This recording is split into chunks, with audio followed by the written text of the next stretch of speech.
Hello again. Hello again. Oh, this is a lot less formal on this side. Right. There's clients interspersed here. Like y'all know, this isn't normal. There's no men's shorts, no green visors. We're on our best behavior today. Thank you all for being here.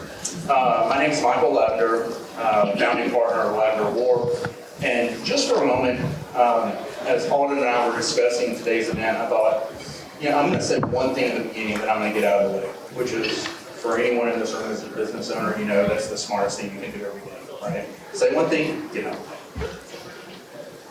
5 years ago, I would say that the business we were doing as consultants, 15, maybe sometimes 20% had something to do with a transfer of assets.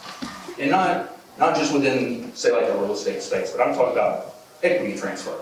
Buying a competitor, selling a business, you had sold a business, you were determining how to deploy the wealth, 10, 15%. Fast forward today, 60%.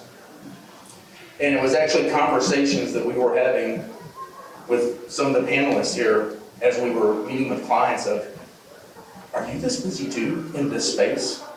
And the answer more and more often was like, yes. Like every time I turn around, the phone rings and it's, I've got to get ready for this. It's still 5 years out. Third generation doesn't want the company. Grandpa started it. We've been running it. Third generation's out. They live in California. They're doctors. Whatever it might be. But more and more, we just saw the escalation of activity around business transactions. To speak briefly about the space that we fit in, for those of you that do know us, you know that our roots are in deep analytics. So financial analytics, data analytics, we're all about numbers and crunching. There are also folks in this space, and I know some are here, Lee Trammell's in the room, I'm not sure about anyone else. There are people in the industry that are directly in the brokerage and facilitation of businesses. Our angle, hence this panel today, is who are all the players that it takes when you, for your company, you're an investor, you're looking to take advantage of this, buy other businesses. You need to spin off part of your business. It's just something that more and more is a part of our daily mix. And with the audience that was just across the hall, we knew this would be the perfect opportunity to bring it up to a larger group. So I'm going to introduce my colleague, Alden Moore. Alden has been a partner in the firm for several years now. Joined me back just post-pandemic, so he got to go along the ride as we rode the wave that Dr. Perryman was talking about earlier. The economy's been great, and Alden's been a big part of bringing all these different skill sets and capabilities to our group. And he's the perfect person to moderate this group today, because despite his devilishly handsome looks and young perfection of appearance, he's got some scars, bumps, and bruises. He's done a lot in his early career in the entrepreneurial space, including taking companies public, buying and selling fledgling technologies, even starting hedge funds. Did a lot before we got to 30. Kind of makes me feel like I was an underachiever. So with that said, he's going to introduce our panelists. Please help me welcome my colleague, Alden Moore.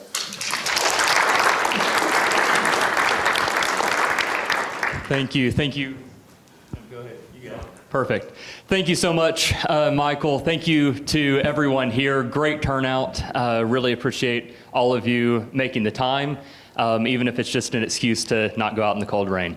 We're happy to have you.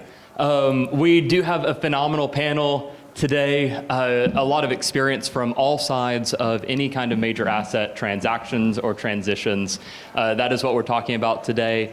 It's, as we said at the very beginning of the Perryman discussion, a tremendous amount of business assets from operating businesses to real estate are going to change hands over the next decade or so. A lot of that's already happening. We're certainly feeling the uptick. A lot of you business owners are probably feeling the interest in that as well, inbound, and maybe some investors in the room too who are wanting to capitalize on some of that opportunity, and plenty of advisors as well who are looking to guide clients through that transition. And I hope that our conversation today will help to do that. And speaking of the three experts who will be giving us their advice, we have Rich Lottman, who renowned attorney in town, known for his expertise in these business transactions and preparing an individual's estate for some of those transitions as large changes take place.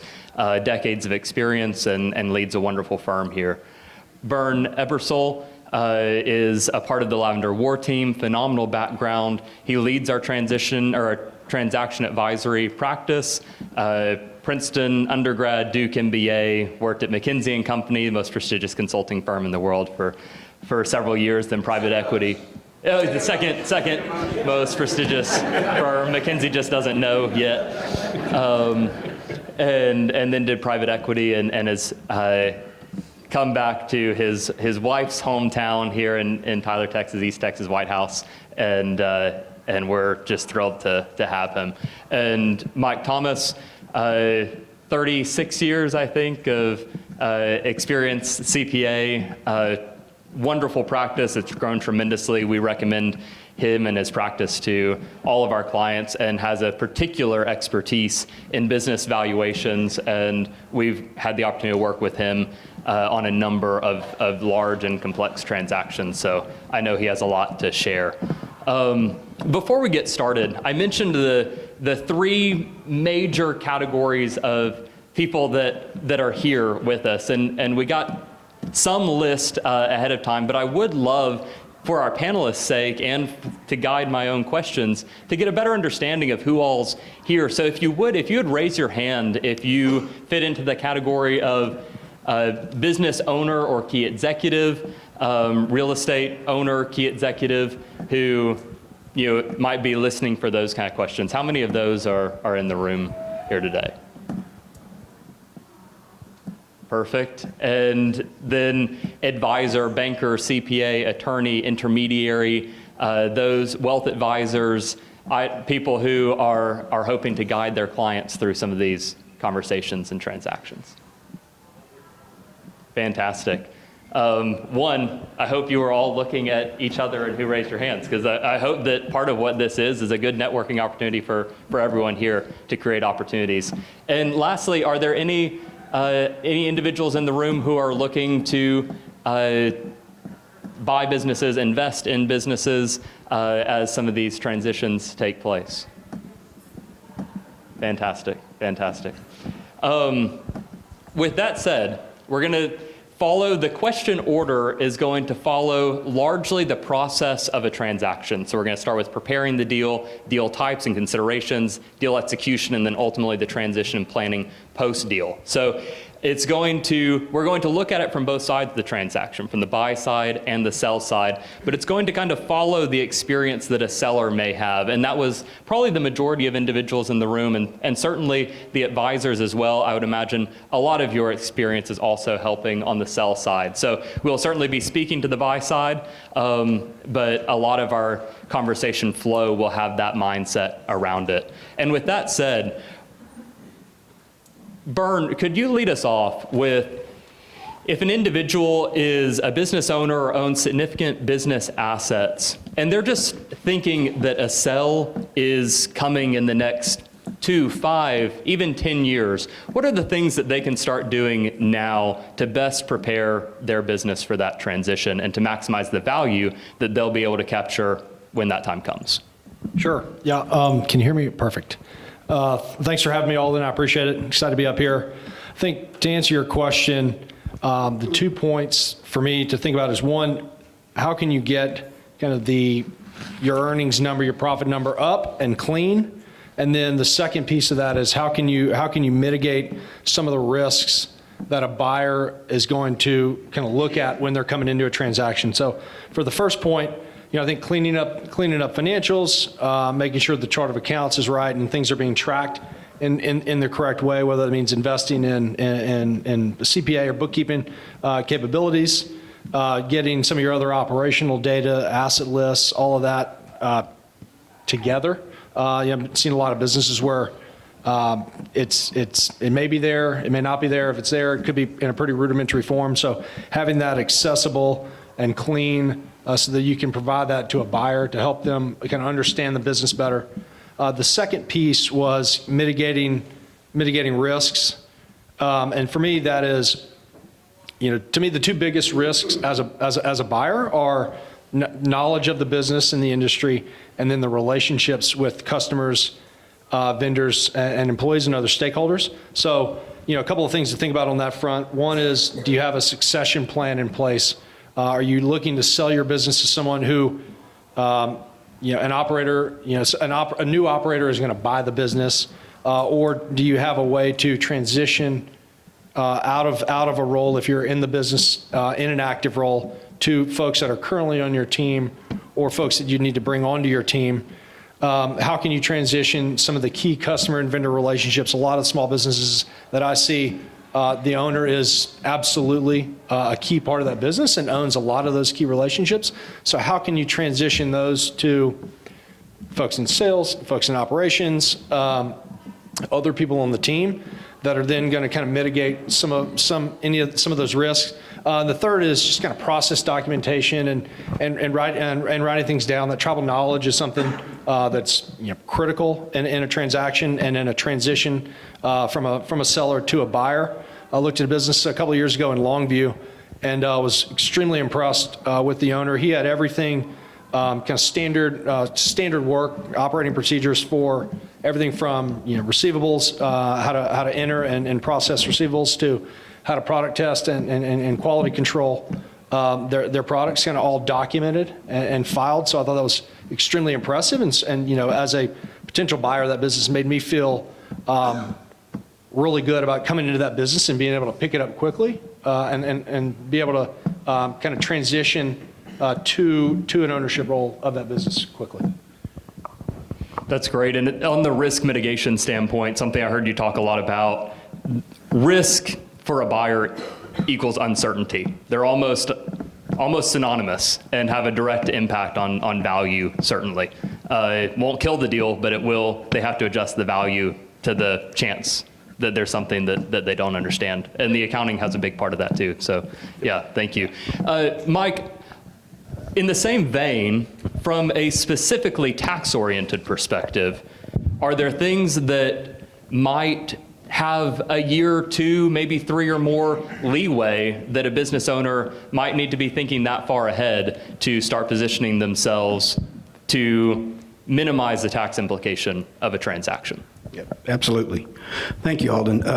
First, I have to include my disclaimer that I'm not giving tax advice and that everything I say today is with the caveat that it depends on the facts and circumstances of each situation. So did Rich we're done with that for you? So thank you. So to piggyback on what Bern was talking about, I'm working with a current business owner, small business. He is the business. On paper, his business should probably sell for $25 million and above. He's getting an offer right now because he is the only person that has the relationships. It's important to get those relationships transferred to some degree before you actually start to sell. I mean, I started working with him when he had the initial offer. So there was no lead-up time. 2 to 5 years is very important from a lead-up time to get your business in order. One of the things that you can do, if you're a C corporation, it's the worst entity structure for the sale of a business. Most businesses sell based on assets, not stock. And an asset sale in a C corporation has double taxation. The C corporation will have tax, and then when you pull your money out, you'll have tax. It's the highest tax rate you'll pay on the sale of a business. So if you can convert from a C corporation to an S corporation, there's a 5-year timeline that you will be allowed to sell as an S corporation, not as a C corporation. It's called the built-in gains tax, big tax. If you don't have the 5 years, it's a cliff. So you deal with what you can. But I've worked with other C corporation owners where we can mitigate the tax, not eliminate or as much as we can through an S corporation. So one of the biggest issues that small business owners that are looking to sell is they manage their business every year to minimize tax, not to maximize value. And that means employing my kids. I mean, I'm a tax CPA as well, so I give advice regarding the tax savings every year all day long, and I give the same advice that most of the other tax advisors give. I see a few of them in the room. And it's, you can employ your kids and save on taxes because they don't pay income tax. Now, you really have to employ them. You can't just pay them. But in business valuations, when you have all of those expenses on your P&L and your business is going to sell based on cash flow to the owner, if you've got $100,000 in expenses in there and the multiple is 5 times, you're losing out on $500,000 in a transaction. So getting your, what I call owner benefits off the books leading up to the transaction time period is very important. And then finally, if there's an estate tax issue, meaning you're going to have estate taxes come because not from the sale necessarily, but from down the road, the funds that you get and the wealth that you build from selling the business, you can actually concentrate on gifting within the family members, whether it be kids. I mean, it can't be to a spouse because you're considered together, but it can be to kids, or we'll talk about key employees a little bit later, and it can be to key employees. And gifting on the front end, especially if you have a business that's going to increase in value over the next few years, if you're gifting minority interests, you can get some pretty large discounts on the estate tax side, so you don't have to utilize the full amount of your estate tax exemption. While we're on that, Mike, just go ahead and talk through that process. We talk with business owners all the time who they're getting close to a transaction. They understand that there are a lot of key employees that helped them get to where they're at, and they want to reward those employees with maybe a piece of the deal or a piece of the business. Maybe the same story with family members as well, and that has a whole estate aspect to it.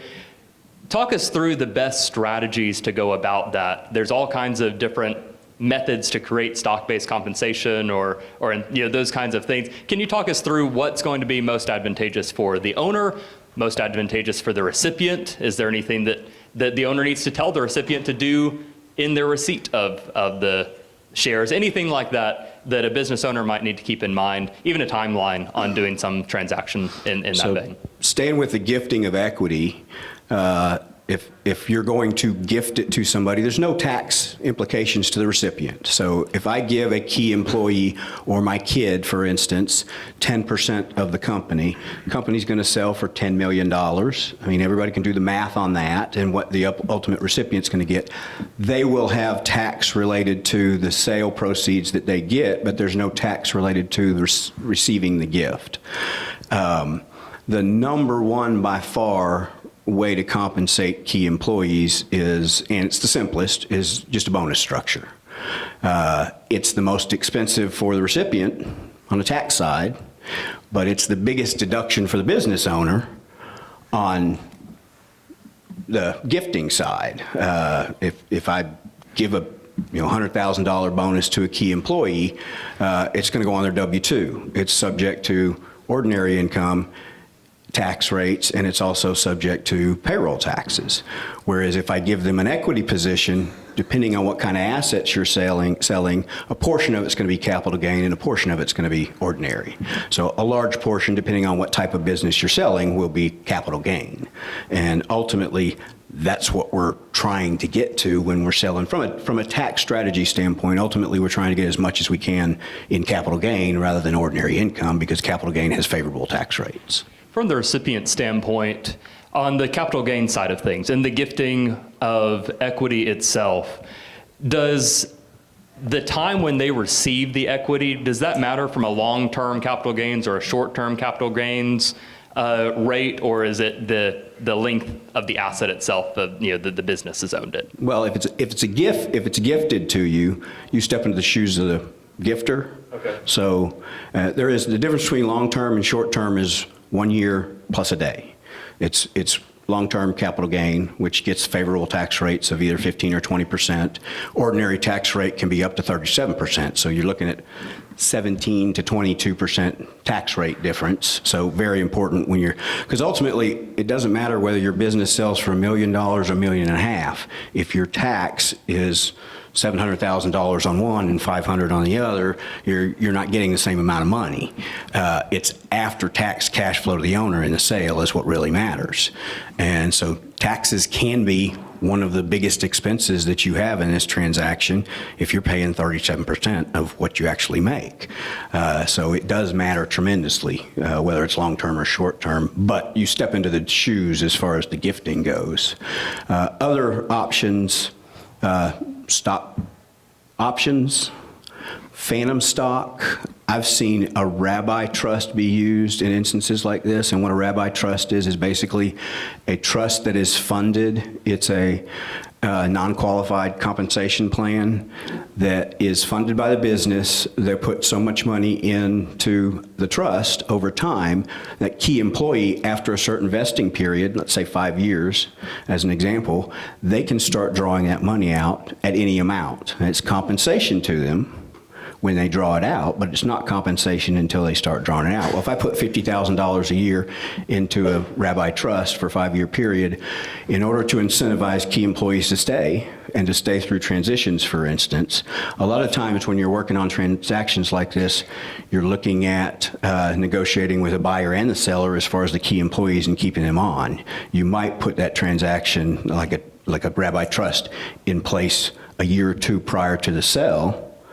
And you might do it at the time that you're selling because you're negotiating with the ultimate buyer because they want the key employees to stay as well. Perfect. Thank you. Thank you. Rich, before we completely move on from that conversation, I did just want to give you a moment in case, and even trust started coming up in that conversation, if there was anything that you would like to add to structuring those incentives.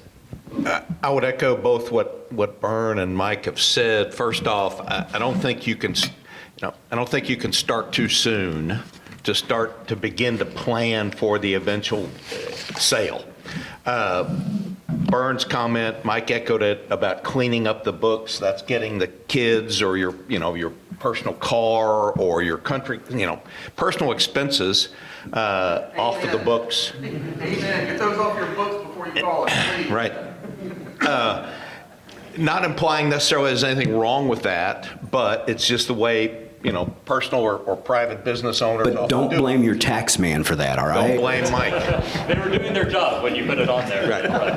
Blame the consultants that are trying to give you more for the company. But yeah, so clean up your books, get that off of there, and then on the other part, just Mike's right. I agree with him. The best way to get additional consideration, compensation, benefits to your employees, certainly on the employer side, the business side, is through compensation.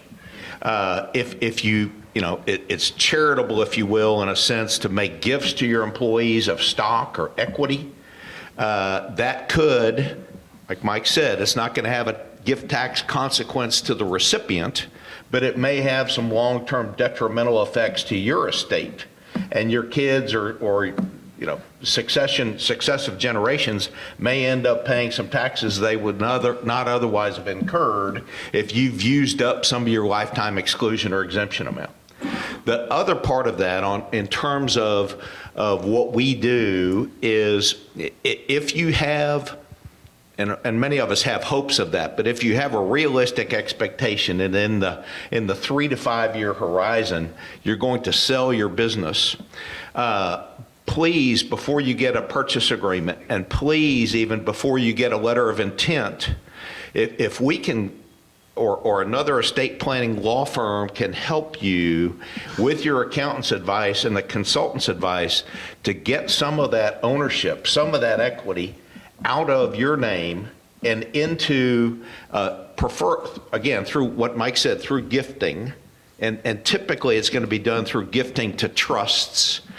Get it out of your estate before there's a hard number on what your ownership interest is worth, and get it into an environment, an ownership structure again, typically through a trust, where that growth, that subsequent appreciation, the value change, if you will, the increase in value that Lavender War gets you at the negotiating table, all occurs, or majority of it occurs, in an estate tax-free environment, not in an environment where, again, you're probably not going to pay those taxes, but your kids, at least under today's numbers, are going to probably pay 40% of that. So if we can get some of that while the fruit is hanging relatively low in good timing, again, ideally 2 to 5 years in advance of the sale, but not after you've got a purchase offer, and get it into an environment for the benefit of your kids or grandkids or family, you will end up, or they will end up, saving a significant amount of estate tax. So again, planning is key. Trying to see the wave before it hits you is really helpful to all three of us at the table. Awesome. Rich, I'm going to ask, you've named it, but specifically describe what happens when you call up your estate attorney, your CPA, and your advisors, and you say, I got an offer, I'm selling it, I'm so excited, I want to give half to little Johnny. I want to give him half the company before this transaction closes. What just happened? Well, at that point, you've left that on the table. You have lost that opportunity to give it to little Johnny or a trust for little Johnny, because the die is cast at that point. The value is set, okay? If you don't have that number, or turn it around, if the IRS doesn't have that number that they can get from you later on, it's a whole lot better argument to be in a posture of making. And again, I'll defer to Mike on that. But if that number is in a letter of intent, or if it's in an email, or if it's in an agreement, then you're stuck with that number. The gift to little Johnny or his trust is that number is embedded on that, one way or another, sooner or later. So if we can get that gift to little Johnny or his trust well in advance of that number being floated, you're better off. Perfect. To that point, if you're giving 50% ownership of a company that has a letter of intent for $10 million, that's $5 million in value. You can't do anything about that. Court case after court case, the IRS wins that. If you're giving 50% of a company that you think is worth $10 million and might sell 2 years from now for $10 million or more, there are significant discounts because the way the IRS defines what we're actually valuing. We're valuing a fair market value interest in a company that is, their definition is a hypothetical buyer and a hypothetical seller. Nobody that owns 50% of a company can compel ownership to do anything. They can't compel ownership to sell. They can't compel ownership. It's not you're selling to little Johnny. It's any buyer, any seller of this business. There are huge discounts available in regards to the estate planning here, where a $10 million company that gives $5 million worth of, on paper, value, actually values for $2.5 to $3 million. You save tremendous amounts in your estate planning with that. Awesome. Just to comment, and the theoretical basis for that is a couple of them make, again, dealing with the IRS, and I hope there are no agents in here, but it makes some logical sense. One, if you own 50% or less, okay, and say you've got 3 kids and you give them each 10%, a 10% interest in a company gives you, it may give you a vote, but it really doesn't give you any control, right? 10%, you're pretty much along for the ride. You're a minority owner, okay?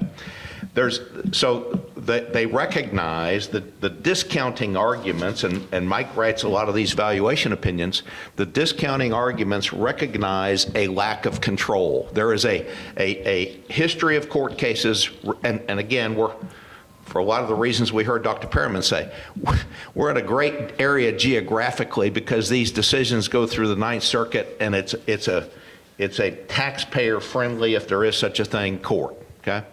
But that lack of control is a recognized discount, okay? The other one is that if you own a 10% interest in a family-owned business, and let's just use Mike's number, if that on paper at some point that business is worth $10 million, is your 10% worth $1 million? Well, I think you have to ask yourself, well, could I go to the person sitting next to me and sell that to them, when they say, you know, my dad or my mom or my brother runs this company, and they're going to say, well, yeah, it may be worth it on paper, but I don't want to buy into a family business where all I own is 10% and I've got no control, okay? So there are discounts on lack of control and lack of marketability because of the fact that 10% of the whole is not worth 10% of the whole under those scenarios, okay? The other part, one more comment, is you have the opportunity within your entity, and Mike's comment again was spot on about C Corps, but within your entity of creating categories, if you will, or levels of ownership or different rights between owners. So there is an opportunity to create non-voting stock and voting stock, or voting membership interest and non-voting membership interest in an LLC. Again, non-voting has a lot less rights, and consequently the value of that is discounted as opposed to a 51% owner who has voting rights. So again, to the extent these things, these structures, these plans, whether it's gifting or voting and non-voting, controlling interest, non-controlling interest, to the extent they can be put in place well in advance of your equity event, the better off you are and the better the arguments will hold up. Perfect. Rich, thank you so much, and keep your microphone hot. The next question's for you as well. This one's going to be a little bit specific, but it's one that I found is very applicable across a lot of business in this region and in general. Many businesses, particularly service-based businesses, are difficult to sell because they are so dependent on those owner relationships, and you can try to pass some of those off, but maybe even consulting businesses like ours, so much of it is what we know or who we are that's creating the business or the value. We've seen a lot of those transition with kind of an apprenticeship model. You bring on, a younger partner, a junior partner. It's, the dentist, the consultant, the CPA, et cetera. It's pretty common. If someone's looking at that, be it a construction company or an advisory firm, are there ideal ways to structure the beginnings of those transitions or the beginnings of those buyouts of a junior partner to a senior partner?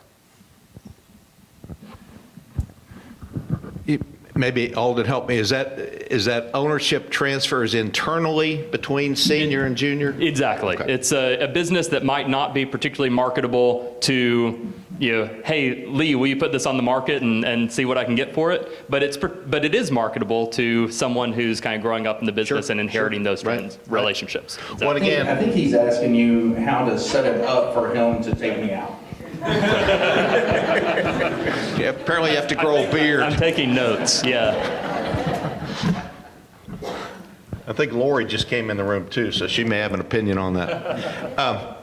No, that's a great question. Again, I hate to keep going back to Mike's comment, but his comment earlier was exactly right, and that is how do we, whether it's a junior partner or a young associate or the heir apparent or the next Michael Lavender, of how do we do that in an appropriate, measured and tax efficient way?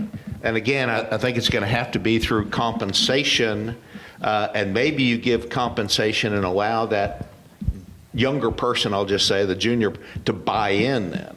But I don't think the gifting model applies.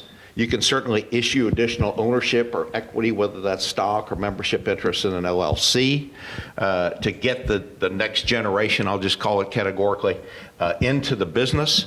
But again, all of those types of issues or all those types of transactions are going to have, again, not estate tax issues, what we've been talking about the last 5 or 10 minutes, but income tax issues, because the good news is on the employment side or the business owner side, compensation is going to be deductible, but on the employee side, compensation is going to be taxable. So it's a balancing act there. It is an interesting phenomenon in this sale of businesses. Generally, It's clients that, maybe they've grown their baby, maybe their entire career. They're in their 60s, their 70s, and they're ready to slow down. They're ready to retire, and they really want to get out the door. But by and large, most buyers see the value or the invaluable relationships between that senior partner or senior generation, we'll say, and customers, clients, suppliers, vendors, on and on and on, other relationships, whether they're political or whether they're economic. And consequently, a buyer is generally going to want that seller, the individual seller, to stay on for a 2 to 3 year period, probably with declining responsibilities, probably with declining time commitment.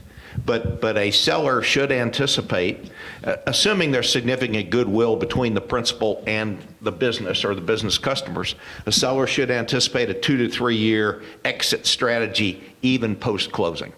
It's a great point. Longer transition periods Yes. would be more and more common in those Right. environments as well. Yeah, thank you.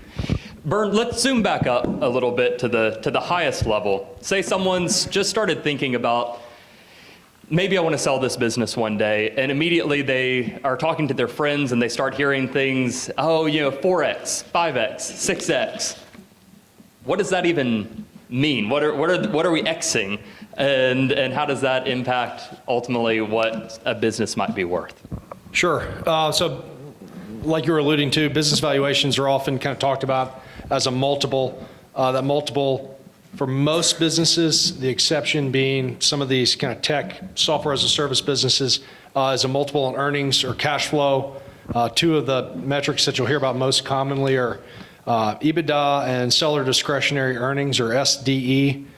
Just to put a little color around that, if a business is doing $5 million in revenue and $1 million of earnings on the bottom line, and it sells for a 4X or a 4 times earnings multiple, it's worth $4 million. I think multiples are influenced by a lot of different factors. Financing, capital structure that the buyer is going to use, what's their blend of debt and equity, the stability and consistency of the financial performance of the business. That's both, to me, from a, hey, has the business just performed consistently? And secondly, from a, what's the kind of the recurability or the contractual nature of the revenue? Anything that has a more of a repeating element is going to drive multiples higher. What's the growth rate for the business? What's the capital intensiveness of the business? And all sorts of other, what are interest rates like? Plenty other kind of business and macroeconomic factors. I'll say this, valuation is subjective. It's as much an art as a science. There's going to be a range to any business depending on who the buyer is and what they're trying to solve for. There's a few resources out there that I can just throw out that I've used to kind of get a handle on, hey, what might be the right valuation or the right range. The IBBA, I think it's the International Business Brokers Association, and Pepperdine School of Business puts out a quarterly market pulse survey that has some really good information in it.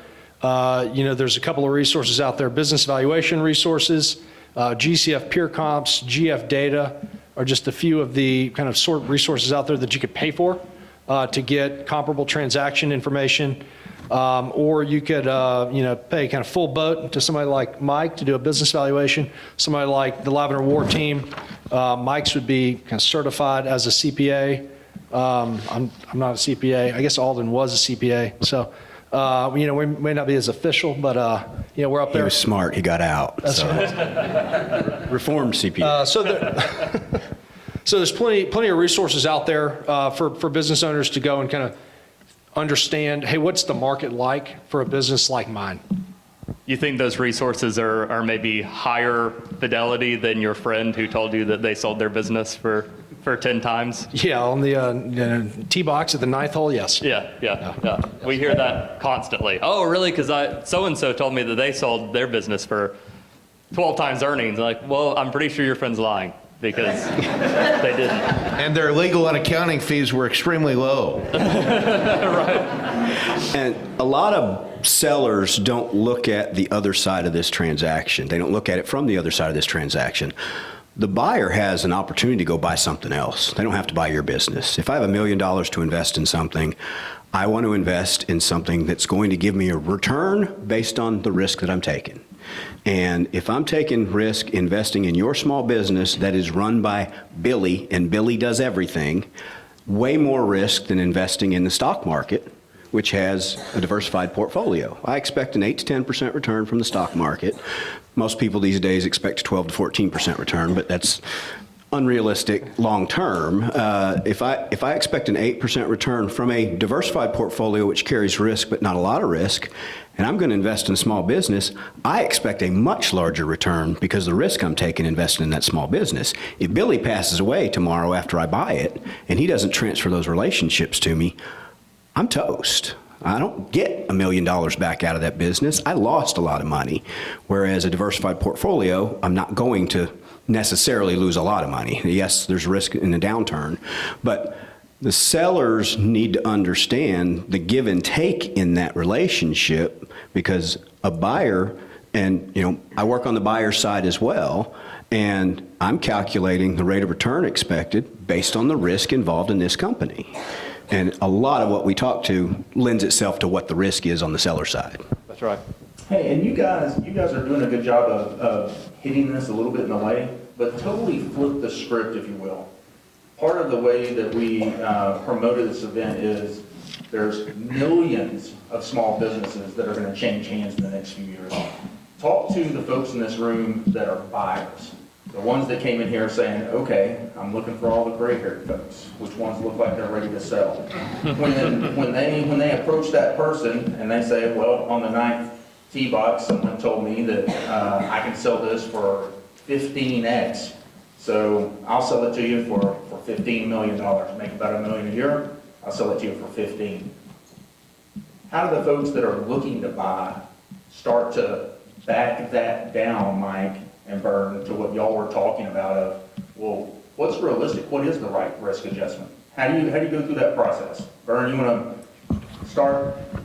Yeah, I think part of it is educational. It's hey, look, I did this research. I mean, you can walk people through. Hey, I pulled these comparable transactions, and they're saying it's not 15 times, it's 5. This is 10, 15, 20, however many transactions that support that.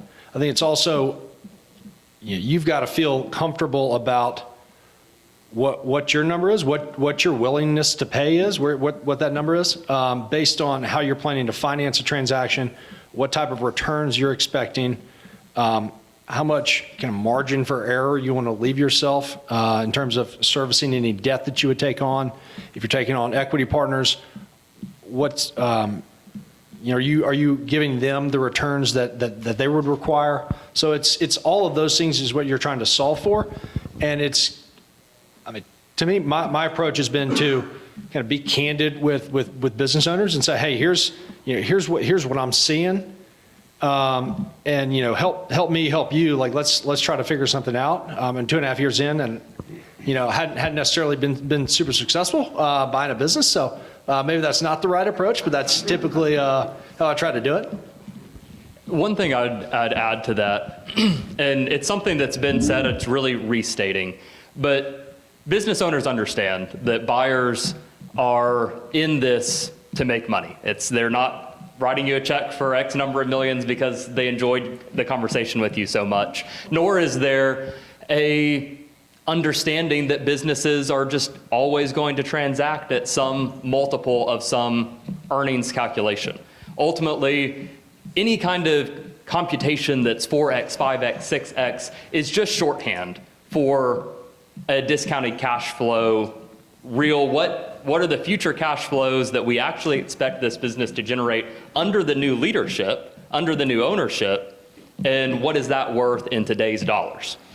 Sometimes because we use similar rates to bring those dollars back to today's dollars, there can be general rule of thumb, back the napkin sketches, and that's what the 4x, 5x, 6x tend to be. But to Vern's point, even how they're financing the deal makes a huge difference. EBITDA, and we're just going to go on a little train here, EBITDA was invented in the 70s.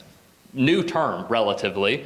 invented by John Malone in the cable industry because it's such a debt-heavy industry. And then it was popularized when the private equity firms started buying all these companies with debt that they put on the company's books. So because the capital structure was changing so dramatically, they took interest out, they took taxes out, because those were going to change dramatically. They're going to decrease profits. As they're going to decrease taxes, they're going to increase interest. So it didn't matter what it was before. And depreciation and amortization they took out because they weren't planning on holding the business long enough for it to matter. If you're a buyer in this scenario, if that's not your case, if that's not your plan, EBITDA may be a really bad baseline for structuring it. You could get a poor understanding of the actual earnings that you'd be taking home. So it's important to understand what this business means for you. If you have a similar product in every Walmart in the country and you're buying someone who has no retail distribution, you might be able to pay dramatically higher multiples because you have the distribution network to still make money and provide a very comparable bid. So I just wanted to highlight that so often what was a shorthand, back the napkin, just, okay, business like this should be worth X, can at times become a rule, and that's not necessarily the right way to think about what your business is worth or what a business you might be trying to buy is worth. Really, a business is worth what the new ownership is able to make it create value. And that can be accretive or dilutive to the current ownership's strategy. Now, there's a rule of thumb book out there. I think it's put out by Duff and Phelps now, but it's based on industry. What do the businesses sell for? 1 times what? 2 times what? 3 times what? Every industry's different. Every industry's different as far as multiples. Some sell based on EBITDA. Some sell based on multiples of gross revenue. Yeah. And it depends on the buyer. I mean, if it's a buyer that's already in the industry buying you, they're buying your customer list. They don't necessarily need any of your expense structure other than your cost of goods sold or whatever that goes into it. They've already got their infrastructure in place. They're willing to pay you a little bit more because they're going to make a whole lot more off of you, but those are hard to find too, the buyers that are in your industry. Let's dive deeper into that. Bern, could you walk us through this marketplace of buyers? There are maybe 3, 4, maybe 5 different major categories of buyer types. Each might have different pros and cons to the seller of a business if you're collecting inbound interest. Can you maybe walk us through strategics, financials, searchers, et cetera? Yeah, those are the 3 I had in my notes. One is call it searchers, or this ETA model, entrepreneurship through acquisition, who are going to be more independent, standalone guys or partners who are looking to buy businesses as an owner operator. So they want to buy your business and come in and run it. They're going to be your purely financial buyers, which are going to be your private equity groups, family offices, and folks like that who are looking to buy businesses to generate a return. And then there are the strategic buyers like Mike is talking about, who already have holdings in a particular space and are buying your business as kind of an add-on or a complement to the businesses that they already own. I think the pros and cons, and this is going to be very, very generalized. I think from a valuation standpoint, Mike's right. The strategics are generally going to be able to pay more for a business because they're able to drive some of these synergies. They've already got a GM. They've already got a sales team in place. They can move your production to one of their facilities and remove those costs. So there are those types of things that are just, they're going to be able to make more money off the business by cutting some of those expenses and being able to drive kind of higher cross sales. Versus somebody who's coming at this from a more financial or owner operator angle is going to have to underwrite those expenses, and so they're not going to be able to probably pay quite as much. The other kind of couple of thoughts I had were from a transition standpoint, and again, this is going to be super company specific and industry specific. Rich was talking about how in some of these service type businesses, you may be looking at 2 or 3 years. For somebody, in other industries, it may be 3 months, it may be 6 months, a year. And it also depends on who the buyer is and whether or not that buyer is bringing with them somebody to backfill the existing owner and the role that they're currently playing in the business if they're active in the business. Versus a financial buyer who may or may not have that person kind of already lined up. Used to work in private equity and my old firm, I can think of situations where we had somebody lined up to come in and run the business basically on day one. And other times, hey, we wanted the person to stick around for 2 or 3 years until we were able to kind of get a hold of the business and find the right person to kind of transition them out and run the business for kind of the balance of our hold period. And the third is, I thought about it as kind of rate and level of change. Like I said, a strategic buyer is going to come in, and different buyers have different approaches. Some want to integrate everything kind of as a whole. Some are willing to run acquired businesses more standalone. So depending on that approach, they may do things, whether it's people, systems, process, synergy. That may do things faster or slower, kind of to a greater extent. Financial buyers, they're on the clock as soon as they close a deal, so they're trying to generate a return. So if things are going well, I'd say probably less change. But if things aren't going well, they've got to act so they can get the returns for their investors. Your more owner operators, I'd say generally the approach is going to be more, hey, I want to come in, I want to learn the business and figure it out before I start to do really anything, or certainly anything drastic. So I think you'd see a slower level of change there. But overall, I think it's a relationship game. It's who you feel good about taking on your business for its next phase and what you're solving for, whether it's continuity, employees, money. Certainly not a bad angle, but I think it's very, very buyer dependent and very seller dependent. What somebody's looking to solve for. Yeah, that's great. And Vern, while we're talking about this buyer-seller relationship and the trade-offs and the pros and cons in each of those, if someone is actually now in the process of negotiating a deal, they're in the deal-making process, and what we tell people all the time is a lot of people try to attach this transaction or this experience with maybe what feels like the most similar, which was buying or selling a piece of real estate or maybe even their own house. And we tell people all the time it's not like that because of the almost infinite number of levers and knobs and tools and angles that can be adjusted to change, or even more importantly, in addition to that headliner valuation number. That could affect the ultimate take-home cash, as Mike mentioned, to the seller, or the ultimate cash that a buyer is most likely going to end up handing over. So could you just talk us through, again, there's almost an infinite slate, but there are certainly more common ones. What are some of the biggest levers that a seller may not be familiar with that could affect their take-home cash, maybe even more so than the headliner valuation number that gets a lot of attention?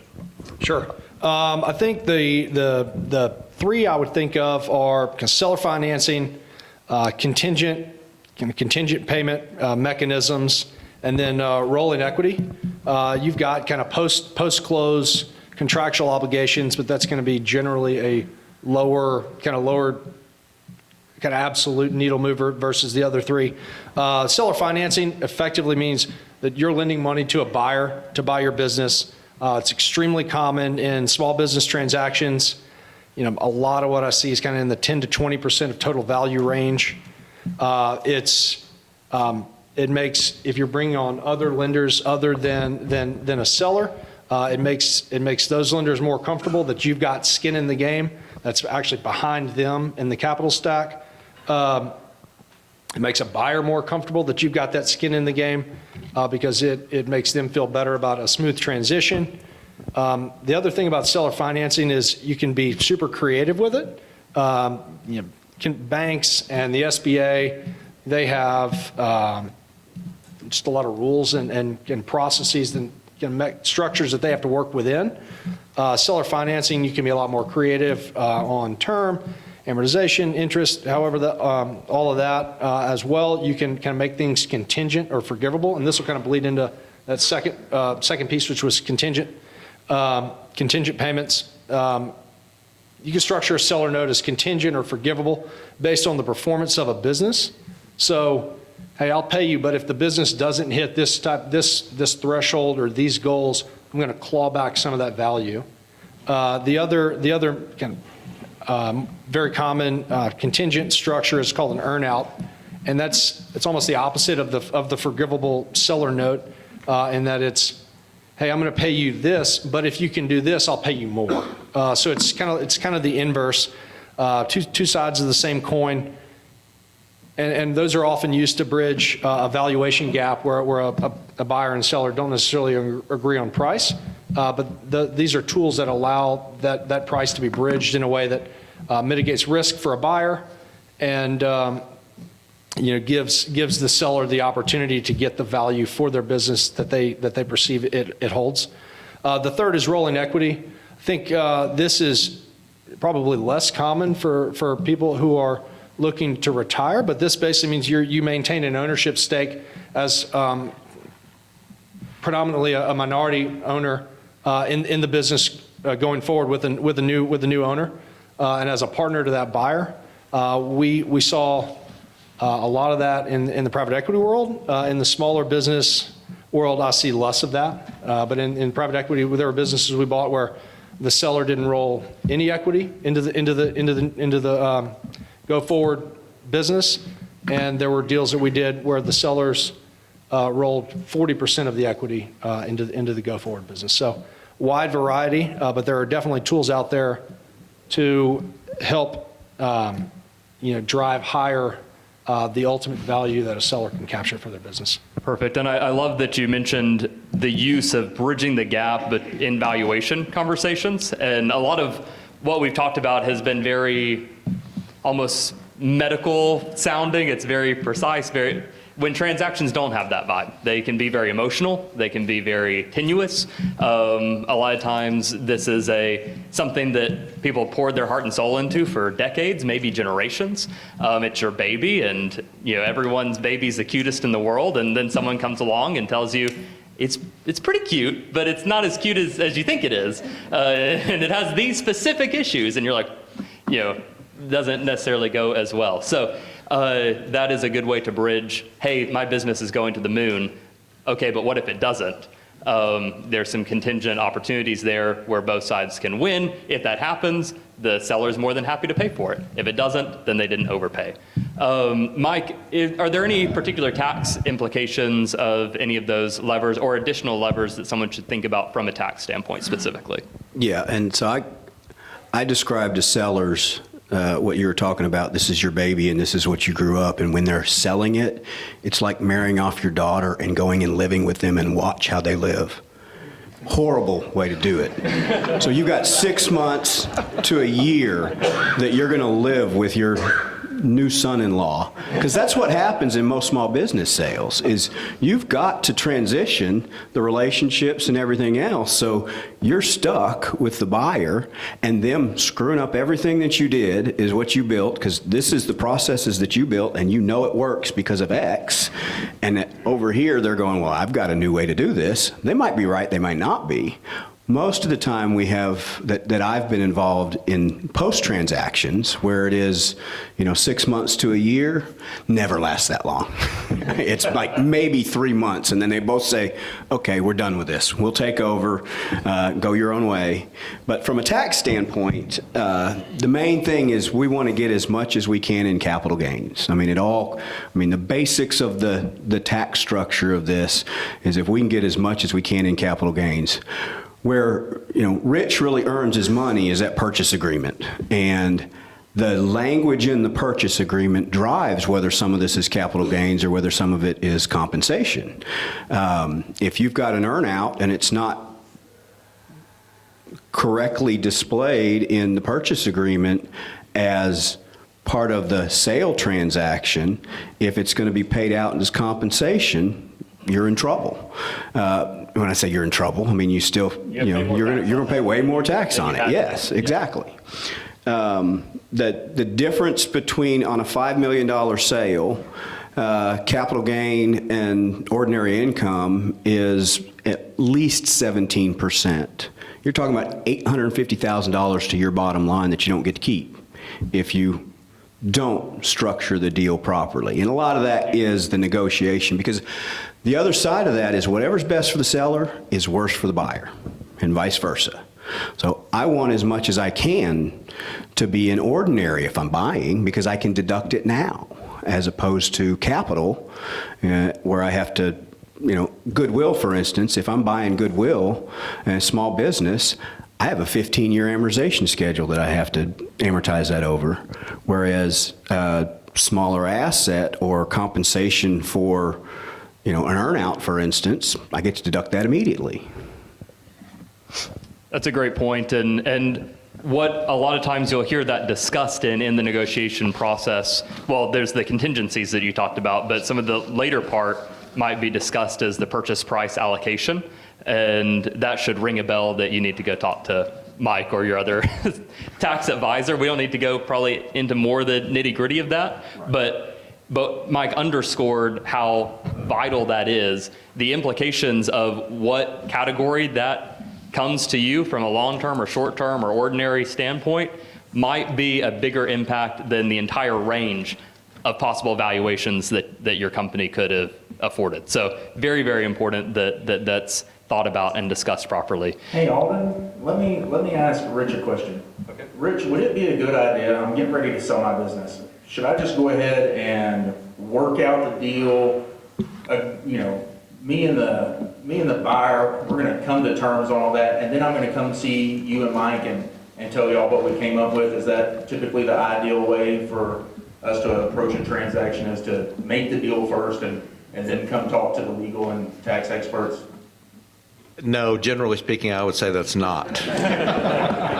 Not to say that there aren't some deals struck like that probably end up better than if my hands or fingerprints or Mike's maybe were on them. But no, generally not. In many respects, for the reasons we talked about earlier, if there's an opportunity to shift or change the nature of the taxes, like Mike was saying, from ordinary income to capital gains, or if we're looking down the road for deferring or shifting estate taxes, the sooner, like I said earlier, the sooner we can get to that, the better. And if you've already struck a deal, even on the proverbial cocktail napkin, it's probably too late.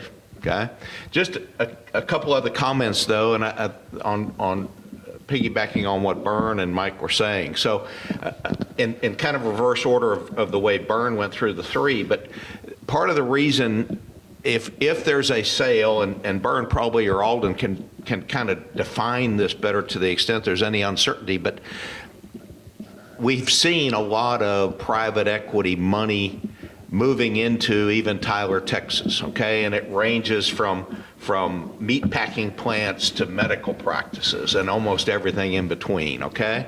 But one thing there, and Bern used the term rollover, so that is a seller leaving some equity in the deal, or continuing to own a part. Again, it's going to be a minority interest, but 10%, 20% own a part of the ongoing venture, okay? So the seller gets grafted onto the buyer's new entity, okay? Part of the motivation of that in private equity, at least from my perspective, and that's why I defer to these two guys that have really been in the trenches there, is private equity by and large is trying to package that medical practice or that meat packing plant or whatever it is with other similar ventures and sell that again in a 5-year or 7-year period. Okay, so there's at least a glimpse or glimmer of light at the end of that tunnel if you do that rollover, because the expectation is that in a subsequent transaction, a subsequent bigger transaction, you're going to be able to monetize whatever you rolled over. Okay? Now, I'm for a lot of reasons, there are a few Aggies here, I may be one of the more conservative ones in the room, but I generally try to steer my clients away from sellers away from seller financing. I've just seen too many train wrecks, and not to say it won't ever work, but I caution sellers about that. And a concern there is, even if it's on earnout, is the buyer theoretically, or as a practical matter, has the opportunity to somewhat manipulate the numbers, okay? Whether those are gross sales numbers or multiple, the factors that go into EBITDA, just a word of caution there that we talked about buyer risk. Well, there's seller risk on the seller financing piece too. And I'd suggest to you, again, maybe because I'm ultra conservative, that's significant seller risk to take on seller financing or agree to seller financing.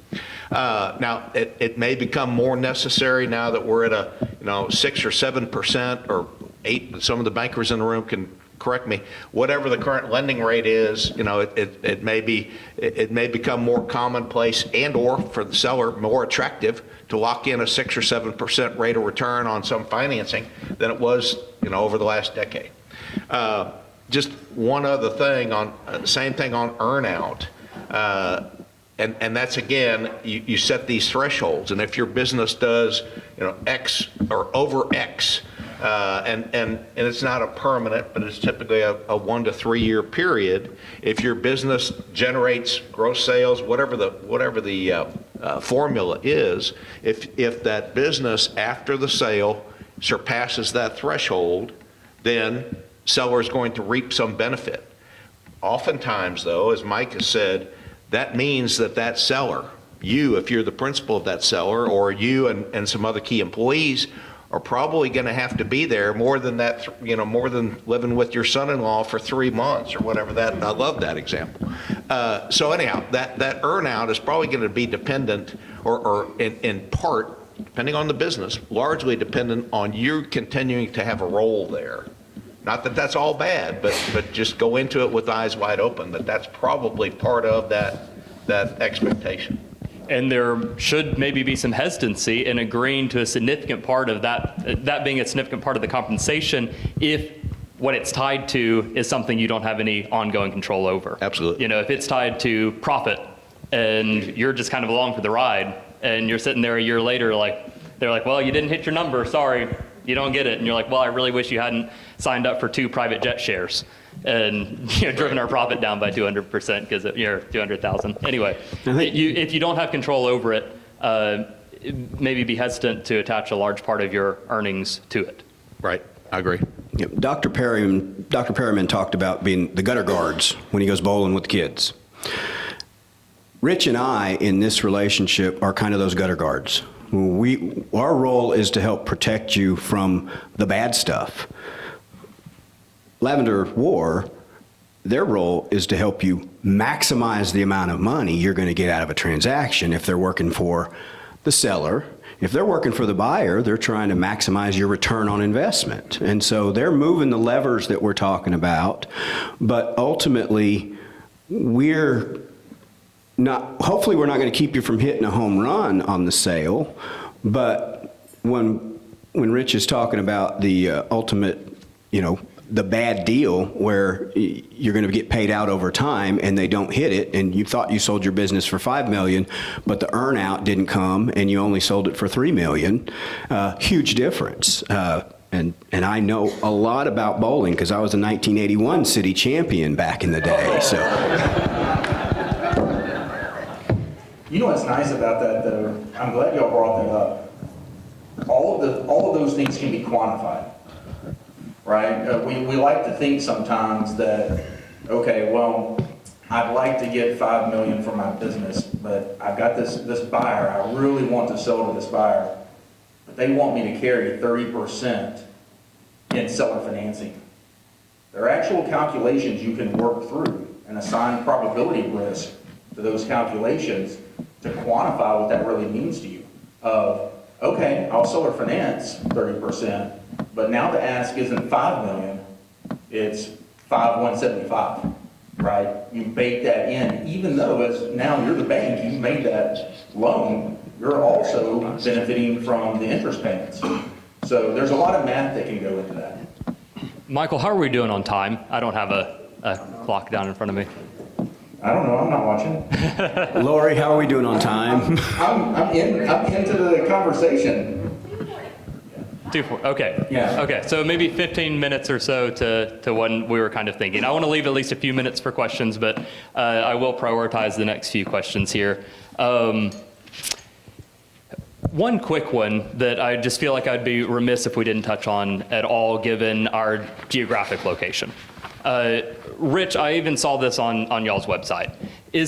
Are there any special considerations that we need to consider for deals that are heavily real estate oriented or oil and gas focused? Some of the things that we know just have a strong concentration here in the area. Are there any quick points that you'd say, if you fall into one of those buckets, you uniquely need to be thinking about these things? Well, just a couple, and I would say more so on the former, that being the real estate, because a lot of, and maybe some of you in this room, a lot of small businesses, manufacturing businesses, often have a operational component and then a real estate component. In other words, here's where we make the money, but here's the actual facility where we build the widgets, okay? And consequently, there's often two pieces to those transactions. Sometimes an ideal buyer wants both of those. Quite frankly, private equity, again, and I'd love to hear these gentlemen speak from that perspective of their experience, but private equity is generally fairly narrow focused, and they may want your widget business, but they probably don't want your manufacturing facility in Kilgore, Texas, okay? Again, an ideal buyer wants both. Typically, the sellers are going to have those compartmentalized. They're going to have operations in one entity, LLC or corporation, and they're going to have real estate in a separate entity, okay? But again, it's largely up to the seller at that point, but if you're getting out of your widget business or whatever that business is, oil field service, and you're getting out of it, maybe you want to retain the real estate. Maybe you want to continue to be a landlord. Maybe you want to have that income stream. Maybe you want to pass that real estate entity and that income stream to your spouse or to your kids or to the next generation. But oftentimes it's like, no, I want out. I don't want a tenant in there. I don't want to get a call at 3 in the morning because the roof's got a leak or the sewer's backed up or any of that. So again, that has the potential and probably the likelihood of elongating or protracting the transactions, because oftentimes you're not going to have the same buyer pick up both pieces of that, okay? Again, particularly if it's on the private equity side. And the energy business, again, yeah, I think that is unique. What I continually hear from my clients and friends and contacts in the oil and gas industry is, and we heard it a little bit, I don't know if it was Dr. Perriman or one of the people that asked the question, the difficulty of finding insurance available to some of those businesses is becoming more and more. I mean, any of you in the room that are homeowners, or business that own a commercial building, the liability insurance and or fire and casualty is becoming more and more, or increasingly more and more difficult to A, even locate if you can get the coverage, and then B, to afford. So again, something your buyer's going to, depending on the buyer, now maybe if they are adding your business, whether it's energy or widgets, to an existing portfolio of things in that similar industry, then it's an easy add-on for them. But if it's a whole new venture for them, then you need to be prepared that the insurance piece of that may be an impediment too. And the farther out, you're tired of hearing me say this, the farther ahead of that you can get in advance of your sale, the better that sales, or the more efficient, quickly that sale is going to go through. You talked about an ideal buyer wanting both the real estate and the operating business for many sellers. One transaction, I think there's a lot of reasons, total value being one of them, that's advantageous. Addition to that, though, we had a transaction recently where they split those two components into two completely separate transactions, and then 1031 exchanged the real estate transaction into subsequent real estate properties. Is that something that you commonly see or would advise? we saw them actually not only able to benefit from that, but the buyer was okay pushing a lot of the value into the real estate relative in the range to allow them to take a lot more home. Well, it's a great question, and the 1031 is a wonderful tool. Again, I'll defer to Mike for maybe the inner workings of that, but it's an opportunity, most of you I'm sure know, to defer the incurrence of capital gains and not have to pay the tax associated with those at the time of the sale, okay? And it is a great opportunity on the real estate side. What I've seen in the last 5 years, and particularly in East Texas, is because of the low interest rates and the run-up in value, it's very difficult now for sellers to find the replacement property. So you may be selling your existing, factory or bricks and mortar, but to find replacement, now we've got some expert real estate brokers and planners in the room that could probably help us, but finding that replacement property is a real challenge right now. Now that may change, interest rates going up may change that, a lot of things, although again, I think Dr. Pearman's right. It seems to me we are on the verge of a continued growth explosion, property appreciation, population increase, et cetera, in East Texas. So I don't really see those values reversing themselves just based on supply and demand. Alden, what percentage of the deals do you work on where you actually have the ideal buyer? Right. Never. There's no such thing. And there's no such thing as an ideal seller either before we start feeling too good about ourselves either. And while you're people are people. bringing that up, Vern, you were one of those really evil, dirty, rotten, scoundrel venture capital guys. Sure. Right? Sure. See you written all over my face. It was at McKinsey before that, so we can really. They're all from Ivy League schools. They wear plaid jackets. They're mean. And they come out here to East Texas, where we are all good, wholesome people, and they just steal all our country. Stealing our horses. Seems right Is so far. that true? Talk to folks, because we hear that a lot of times. Someone will say, hey, I'm thinking about buying my business, but man, I'm not selling to one of those venture capital private. Man, those guys are, they're like just a half step above Satan, right? So talk about that industry, because what we know is that private quarter equity- step. That's right. Private equity is taking a bigger and bigger role, not only here, but just over the last few decades. That's a much more likely buyer for those of you in the room that may be thinking about selling than it was in the past. And if you're not a seller, but now you're the buyer, you're competing with the guy up there, right? Who does this professionally every day. So what do we need to think about these VCPE folks? What are they bad? No, I don't think they're bad. Not at all. Do I look bad to you? Golly. The worst ones always look good. No, I think you're right. Over the last few decades, the amount of money that's been invested in private equity has just skyrocketed. They've got probably trillions, if not that, hundreds of billions of dollars of just capital that they're ready to use to buy businesses. And because they've got that much money ready to invest, and talked about a clock earlier. Typically, when a private equity fund raises capital, they say, hey, we're going to invest all of that money in three to 5 years, and we're going to buy these businesses, we're going to hold them, we're going to sell them within 7 to 10 years. So they're on the clock. So they are, because there's that much money and they're on the clock, they've started to buy smaller and smaller businesses and go further down market to where, used to be private equity firms weren't interested in a business that didn't earn more than $10 million of EBITDA in a year. And now they're buying businesses that are $2 and $3 million of EBITDA, and potentially even lower than that if they've already got holdings in the space and they're buying it as, Rich was talking about, hey, they're going to come in and they're going to buy a few of these or a bunch and roll them up. They'll even go smaller than that $2 million EBITDA threshold.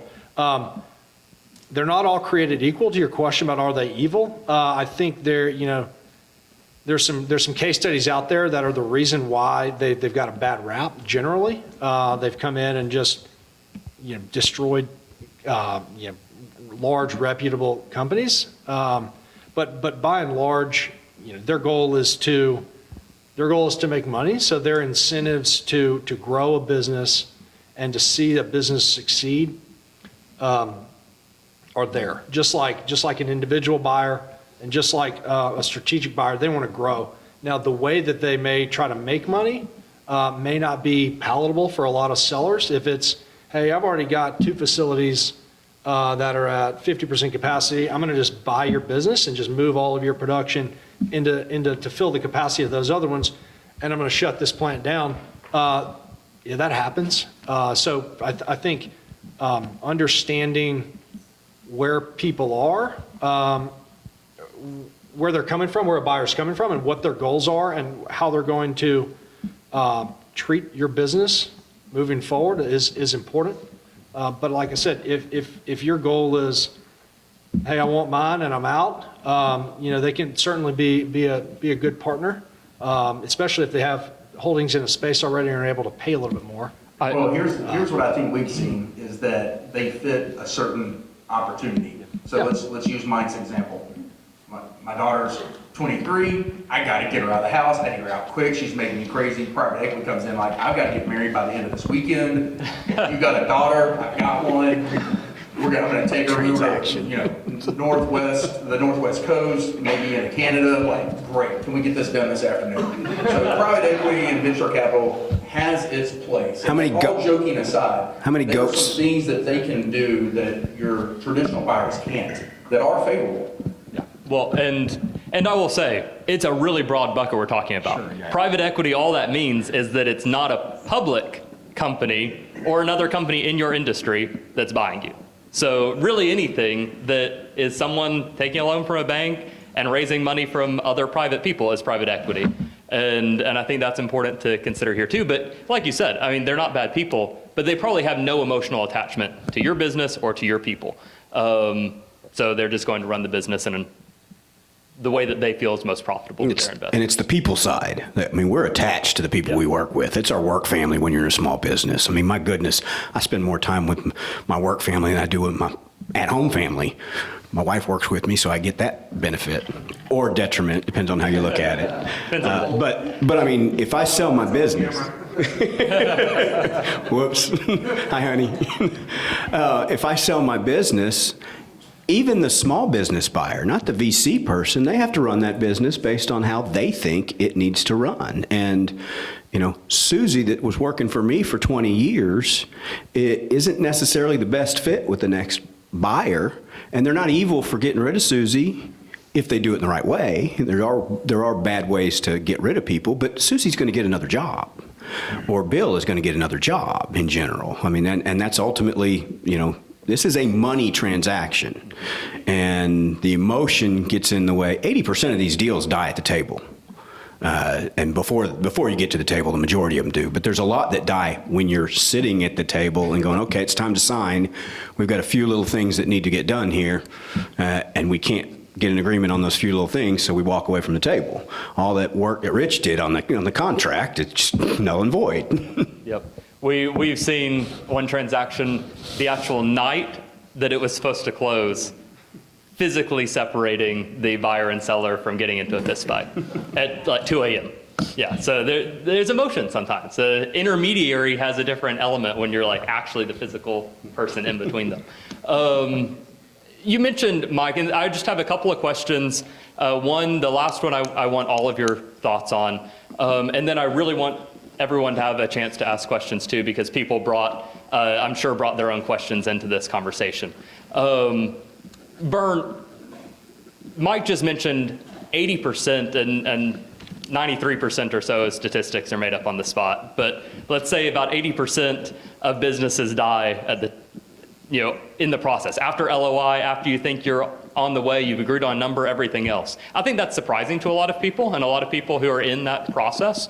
What are some of the most common reasons that you've seen deals fall apart, and how can buyers and sellers be sensitive to that early on? Yeah, I think some of the key pieces will happen, either aren't addressed at the LOI stage or letter of intent stage. And then those are things that could have been looked at earlier that would have averted the situation. And there's also stuff that you don't necessarily know until you start to dig a little deeper in your post-LOI diligence. That's something that then becomes an obstacle that can't be overcome. So I think, financial and accounting diligence, anything that comes up that's going to change the math behind the deal value, that then can't be hashed out or restructured or retraded, is going to kill a deal. Well, I'll see that a lot of times with working capital, especially for sellers who are less familiar with the concept and kind of how that is treated in a transaction. And cold feet from both sides, you'll see fairly often. Rich and Mike can probably talk about purchase agreement terms and conditions, reps and warranties that are unable to be negotiated through environmental and tax issues, kind of legal exposure, contract assignability, transferability, and then the last one I had on my list was the inability of a buyer to secure financing for a deal, whether that's equity or debt financing. They can't bring the funds to the table. Just some of the more controllable sides of that, I would encourage, and we encourage all of our sellers to, within reason and in the right time, be as candid as possible early on in the transaction. Most things will come up, and the later they are, the more likely they are to kill the deal, and the more likely it is that you spent more money to get there just to have the deal die. So I think it's worth, you pretty well know what skeletons are in the closet, and most buyers want to get a deal done as well. So if we can bring that up early, then most buyers are more willing to try to work with you through figuring that out. The last question, and this is just a quick one, kind of a final closing statement from each of you. If you have a magic microphone that you speak into it for 30 seconds, every potential buyer and seller in the market is going to hear your piece of advice, and it might be something you've already said. What would that be?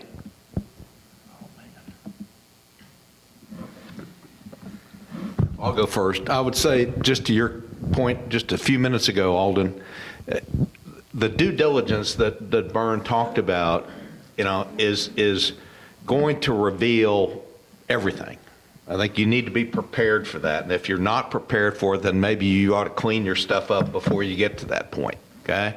The due diligence, the buyer is going to know as much or more about your business before that closing occurs than you might, okay?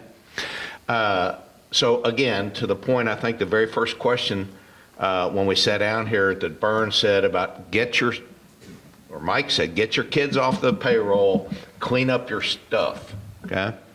And then the other part of that, just so you know this, and this has evolved or changed over the last 20 years. Several of us in the room, I'm sure, have bought or sold houses.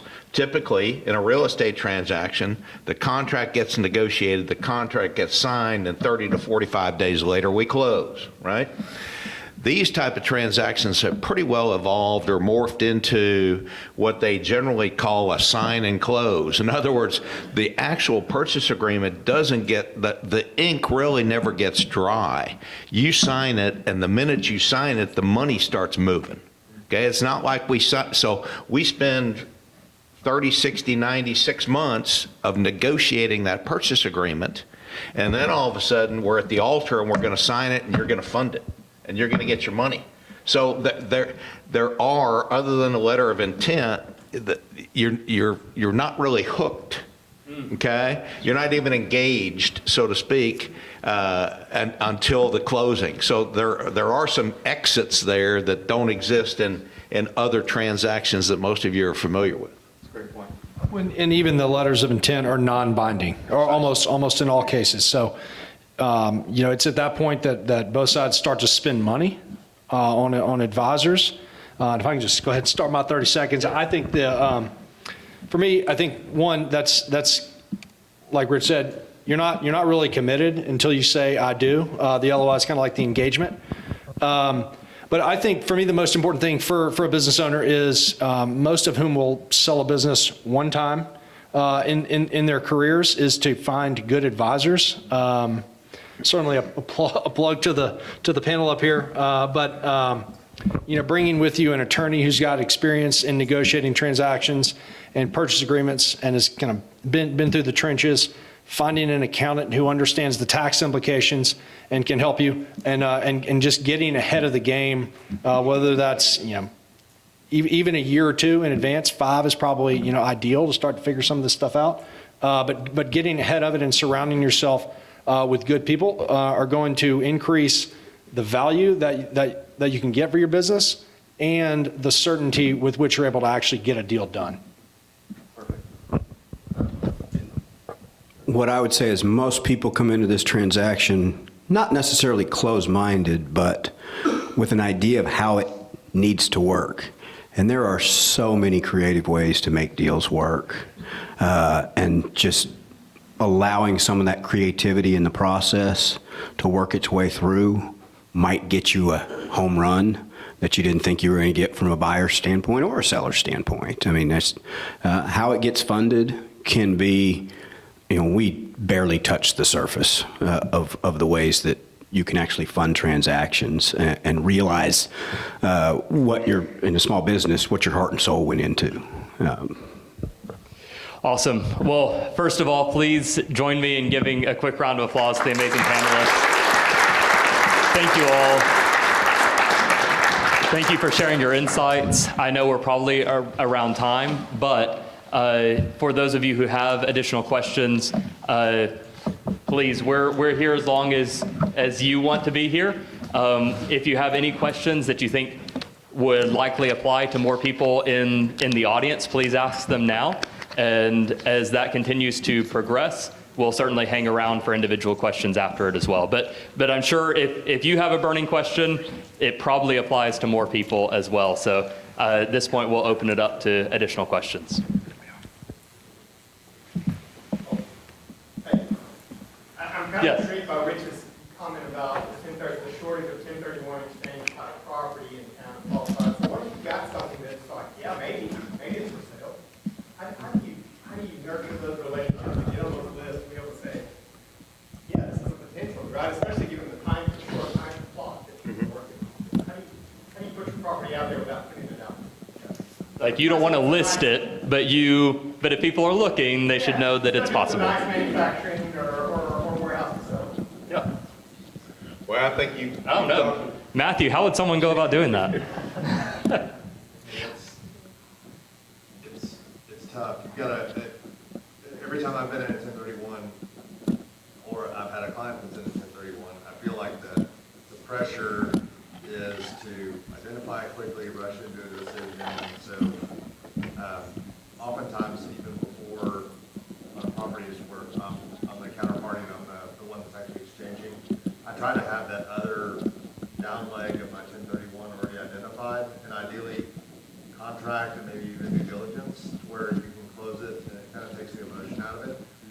As far as kind of a soft circle list of things that could be bought with a price, I don't know outside of maybe just let me know or letting relationships. Like me know, but the challenge in the market right now is, and they spoke to this, is there's a lack of asset quality for the things that are actually on the market. There's a lack of volume, and part of that is, we just had asset valuations that were at an all-time high due to interest rates, less than 2 years ago. And could you get that price? Maybe, probably not, because most people are using leverage to buy it. And so, I've got that number in my mind, and I actually got a couple offers on that. So I'm just going to let it sit and let the rates come back down. And I don't want to waste anybody's time by putting it out there. So there's a lot of that, and then there's a lot of that folks that are property owners that have interest rates that are maybe a little bit lower legacy interest rates, especially on the residential side, where they just have hesitancy of, hey, if I sell this thing, I'm going to have to go buy something, and for the same amount of cash I roll that forward, unless I'm going down, and being able to just kind of retire my debt and pay for something. I'm actually buying less when I exchange. So, yeah, that makes it challenging right now. And I will say, in the light of this business transaction standpoint, there's a great way to maybe shift some value toward real estate and 1031 and have the tax advantages of that if you think the property is available. But if there's a constraint on that market, we also have seen a lot of sellers who the ultimate goal of this transaction is financial freedom. They want out and they don't have to worry about money anymore. And a lease that can be negotiated with an interested buyer for a pretty long term, as long as you see a lot of strength in that business and that buyer, can be a very effective, and you can place a value on that as if it were part of the transaction, and can be a pretty tax advantageous thing too, to keep the asset. And that reduces the amount that you have to generate in dividends or something to pay for your lifestyle and have that financial freedom that you're selling your business for. And once you start negotiating the contract, you have a lot of lead time up before you're going to sign anything, because there's usually 60 to 90 days of due diligence that has to happen. So you can start identifying at that point. So you don't really just have that 180-day period, but you still, the deal has to get done, where we talk about 80% of these deals fall through. I mean, it might not happen. You can also use a reverse 1031, which you actually buy it ahead of time and then go sell. But if the deal goes bad, you don't have an actual 1031 that's involved in that transaction. You're out buying, now you have two pieces of real estate rather than one. But there's creative ways to get involved in that. But I mean, to Matthew's point, if the property's not there, the property's not there. That's of equal value. And I know your question was, I have property and I want it to be maybe made available to motivated money. But I think that is largely, like Matthew said, relationships with brokers in the area and just letting them know, hey, not ready to list, but the right buyer could be interested. Yeah, probably the easy button would just be list a little bit higher than what you think you might take and just have it out there. I know it's a terrible strategy, but oftentimes it's like, you at least know that that's someone that's willing to transact. And so you're sending that message, and, if you got a good broker, then that broker can have conversations with people and be like, hey, this is, I know we're here, but like we're ready. So that might be a strategy. Not the best strategy. I like off-market stuff, but that is a strategy. What other questions do we have? Well, the donor's charitable. Any way to work that into the transaction? The seller is very philanthropically minded. Yeah. Fantastic question. Any of I have some thoughts as well. Great question. What are some of our thoughts? Kyle, great question, absolutely. And yeah, there's no doubt there's an opportunity to work that in there. And again, it's all a matter of what's the seller's objective? Is he wanting financial freedom? And all of us probably define that a little differently depending on our family history and our circumstances. But at some point, once they've, in their mind, achieved that, or maybe they come to the deal charitable, absolutely, there's an opportunity to capture that and for them to then be prepared, maybe in transferring some of that stock pre-sale to the Communities Foundation or a church or another nonprofit, and therefore allowing Communities Foundation or the nonprofit to participate in that sale. And I'll let Mike kind of explain the tax benefits, but yeah, that'd be huge. And I would add to that, just in the pre-sale transition of private stock, my wife and I do all of our giving or philanthropy through a donor advised fund. Everyone has them between Fidelity or JP Morgan or anyone. And that would allow for more complex transactions like the acceptance of private company stock.